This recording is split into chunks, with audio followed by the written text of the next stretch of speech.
What up, guys? James from Bolt Bros here. Hey, wanted to chat with you about a couple different things. I saw an article kind of coming up talking about how the Chargers are the threat in AFC West to the Chiefs, talked about on Good Morning Football. And then also there's an expert talking about the draft mentality of what the Chargers had to be able to take down the Chiefs this year. So I like this one. I like this topic all around. Let's get into it. Bolt Bros, let's go.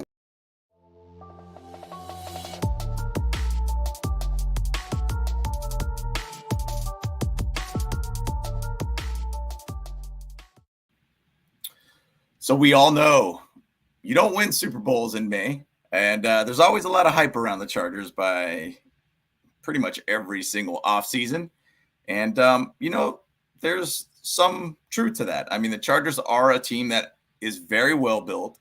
I think has a very good staff all around. I think they have done some really, really good things through the draft to be able to build this team up to be better for 2023 season.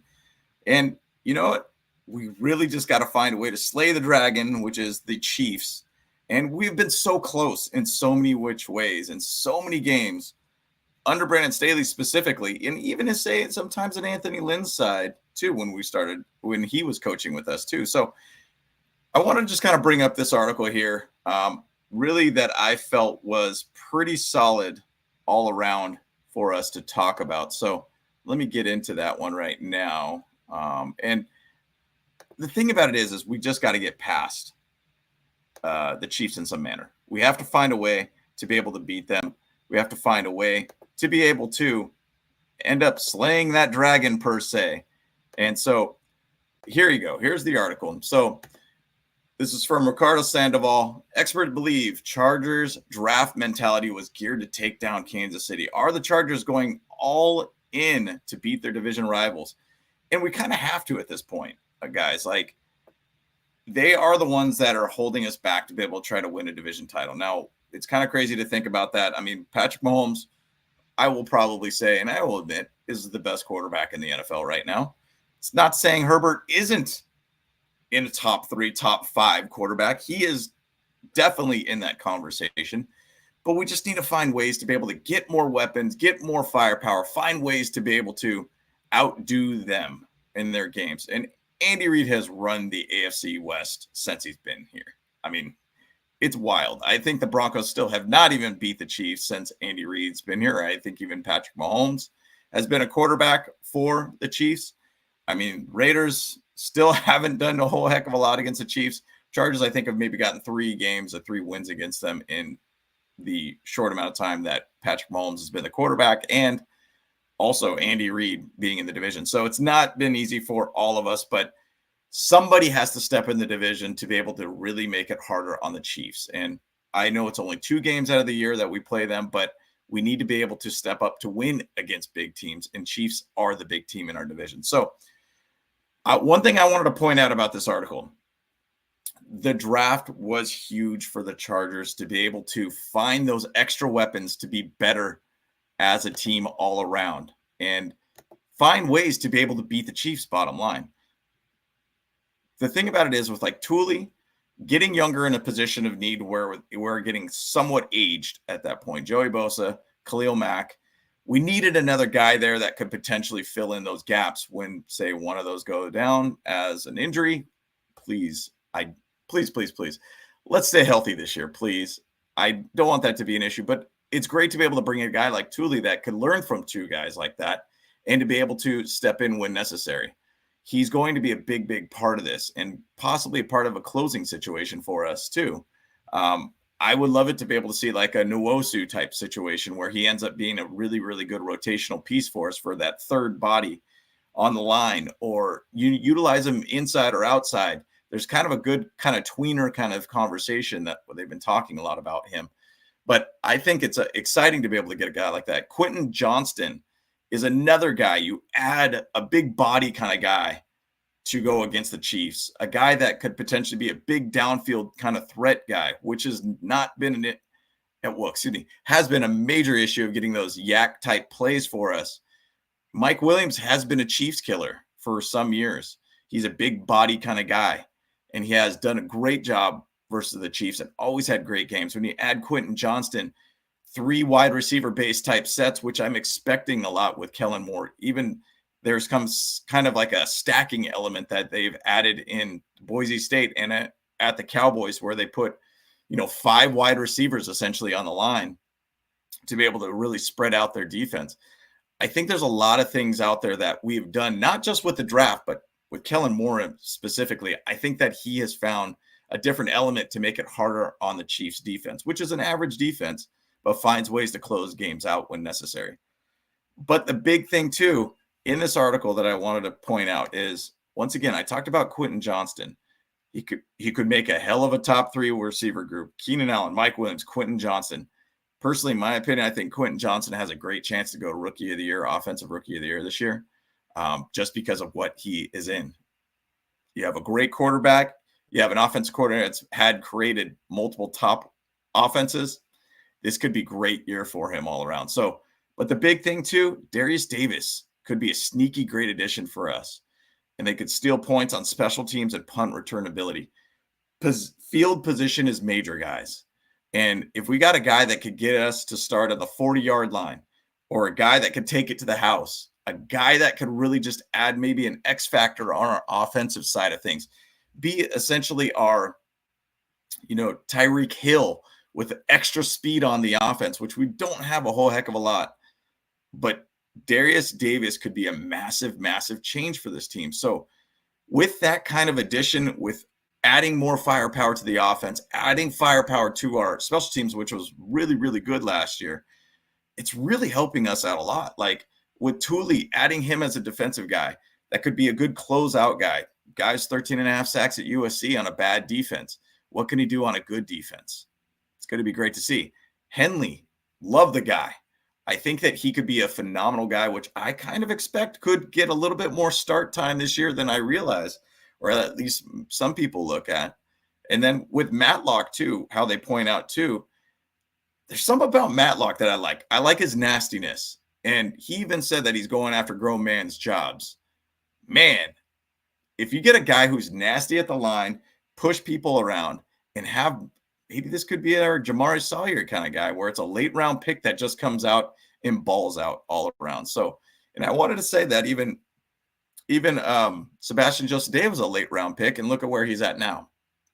Wherever you get picked, it doesn't matter. It's about you taking accountability of that, being on a team and taking advantage of the situation. And Matlock kind of brings, in my opinion, I think could be a guy that could really find a way to push some bodies up front and push his way up to a starting base position. But bottom line, it's awesome to have people write things that, hey, I think the Chargers really had the idea of just trying to find a way to get young, try to find a way to be able to get great prospects that could find ways to be able to just give too many weapons against a team that has a high-powered based offense like the Chiefs. Maybe it's just the mentality of the Kellen Moore offense of just outscore them bottom line, period. And let the defense just find ways to be able to end the game for you. And hey, I'm all about that. I am all about that, guys. So I think this is a great article, just a very short read all around. But the one thing I wanted to point out too, in Good Morning Football today, they talked a little bit more about this. They kind of talked about, hey, are the Chargers the biggest threat to the Chiefs in the AFC West? And absolutely, they all agreed. Yes, they are. We don't know what the Raiders are going to be. I think they're going to be terrible. We don't know what the Broncos are going to be. They got a new coach. They got a new O-line. They're still kind of retooling that team all around.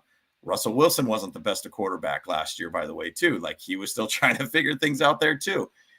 What are they going to be? And are the Chargers the biggest threat in the AFC West? Absolutely, they are. And with the retooling that they're doing, they're trying to find a way to be able to be just a higher elevated offense all around. Give Herbert as many weapons as you possibly can. Just put too many threats on the field to make it harder on them. You imagine how difficult it's going to be. If Quentin Johnston is going to be the receiver that we hope that he's going to be, you got Keenan Allen, Mike Williams, who know what we could do with those guys. You have 3 of those guys on the field. Even throwing Darius Davis, Jalen Guyton, Josh Palmer, and then you got, Parham, another giant target out there too. You just kind of overload them all around, even to say, then you even got Austin Eckler out there too, by the way. It's going to be one of those things that you just put too many guys out there to be able to cover. One of those guys is going to make an impact play. One of those guys is going to end up, potentially slaying the Dragons like the Chiefs are, because nobody in our division has found a way to be able to do that at all. And maybe this is the year that it's going to happen. And that's what they talked a little bit about in this video. And I'll throw the link for this video in the description. But basically they said, hey, look, this might be the year where they finally figure it out. Now, once again, you don't win games in May. You don't win a Super Bowl in May. But they're saying that the Chargers are finding ways to be able to be better as a team, be more dynamic as a team, be more of a threat as a team all around. Now, Chiefs, we only play them twice a year, obviously.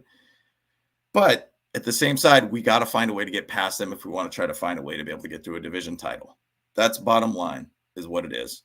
I mean, the Chiefs have done great things last 5 years, been to the AFC Championship game, 3 Super Bowls, 1, 2. That's consistent, strong-based football. And that's what I would love to be able to see the Chargers to do. And I think that we do have the opportunity to be able to do that this year. One thing that they did point out is that if we have Austin Eckler, he can't be that leading receiver for us, bottom line. That's a great point, because he did get, 106 touches last year, or catches last year. We can't have that. And now we got 3 wide receivers that you would hypothetically hope could stay on the field healthy and could be massive, massive threats to the Chiefs, massive, massive threats to any team that you're going up against.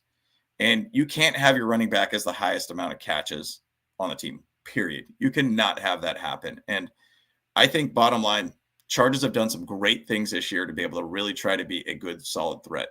Now it's about decision-making. It's about play calling. It's about execution. It's about health for us. So I think I'm really, really excited about it. I'm glad to be able to see that the Chargers are getting a little bit more publicity out here.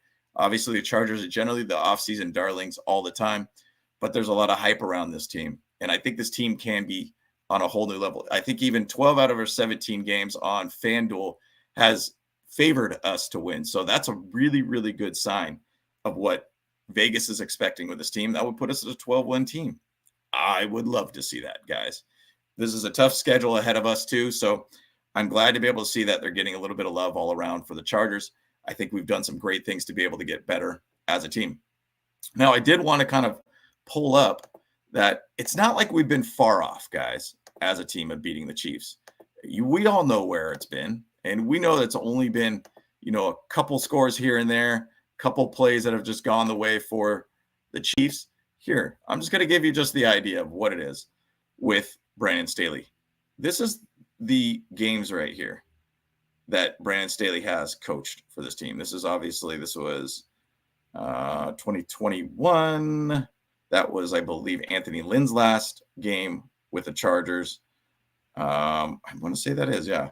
And then 2021 and 2022 are the years that Brandon Staley has coached this team and has found a way to win one of them. So he won one of them, 30-24.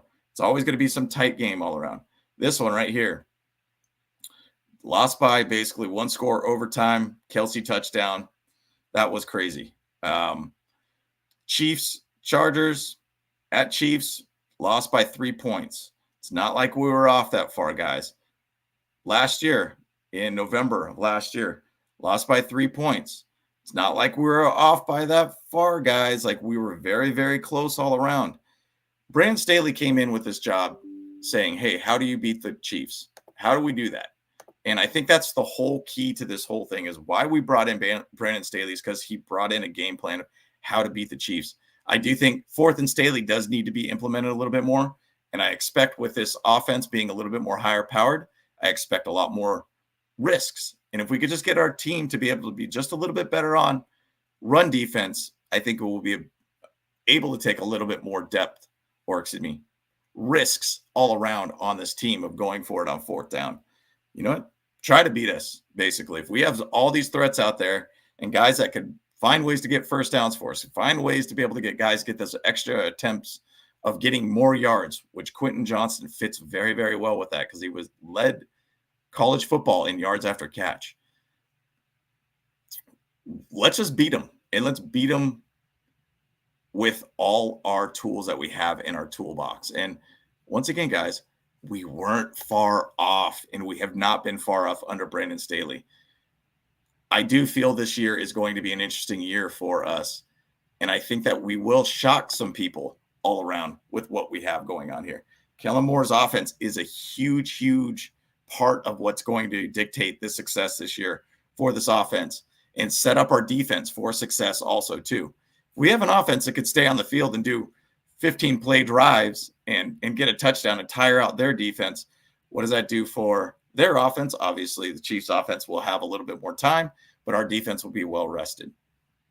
I think if we have an offense that could just score a ton of points and our defense could find ways to make stops, that's going to be huge for us to be able to win these close games.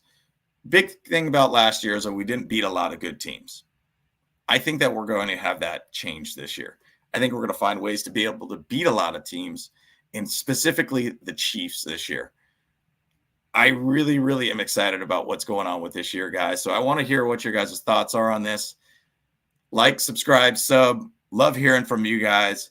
I'm excited about this season. I think we're going to have a great season all around, but I'm looking forward to, bottom line, let's just beat the Chiefs. Can we sweep the Chiefs this year? That would be awesome, guys. So I'd love to see that. So appreciate you guys. Let me know what your guys' thoughts are, and let's get at it. Bolt Bros, let's go.